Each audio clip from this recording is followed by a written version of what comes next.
ئەمە بە فەرز دەزانین بەرگری لە کوردایەتی خۆمان بکەین و بەرگری لە ئاینی خۆشمان بکەین.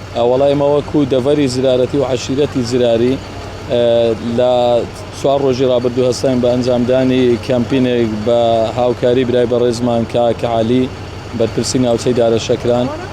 لەو کەمپینە ئێمە توانیمان زیاتر لە 15 تەن خۆراک بە هەموو جۆرەکانیەوە برنج و ساوار و مەعجون تەماتە و هەموو بابەتەکانی تر ئامادە بکەین. 15 تەن زیاتر لەگەڵ 1500 پارچە جلوبەرجی ئافرەتان و منداڵان و پێڵا و زیاتر لە 400 بەتانی و توانیمان بایی زیاتر لە 20 ملیۆن دینار دەرمان و پێداویستی پزیشکی لەلایەن برای بەڕێزمان سەید حەسەن زراری بەسپاسەوە بۆی ئامادەکردین و هەروەها 925 سەبەتەی خۆراک بە خۆراکی جۆرا و زۆر ئامادەمان کرد کە هەمووی کردی زیاتر لە 4 ئەتیکۆ.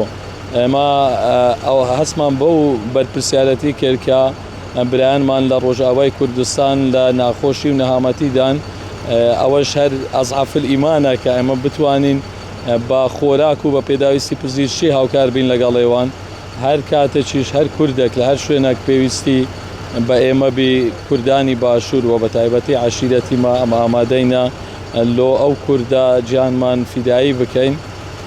و یەک داواشم هەیە لە ڕێگەی ئێوەوە ئەگەر بتوان بیگەێنن ئێمە لە ناو میلەتی کورد هەڵە تێگەیشتنێک هەیە لە دوو شت. یەک ئەوەی کە ئەحمەد شەرع و دارودەستەکەی دەیکەین بە ئەما لەسەر ئیسلام و مسلمانان حسابی نەکەین، ئەوە ڕەوشت و خراپەی کەسێکە نەک ئیسلام وەکو دین.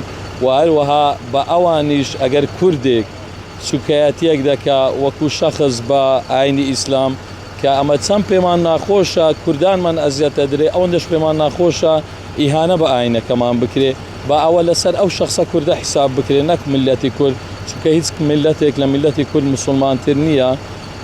ئەمە بە فەرز دەزانین بەرگری لە کوردایەتی خۆمان بکەین و بەرگری لە ئاینی خۆشمان بکەین.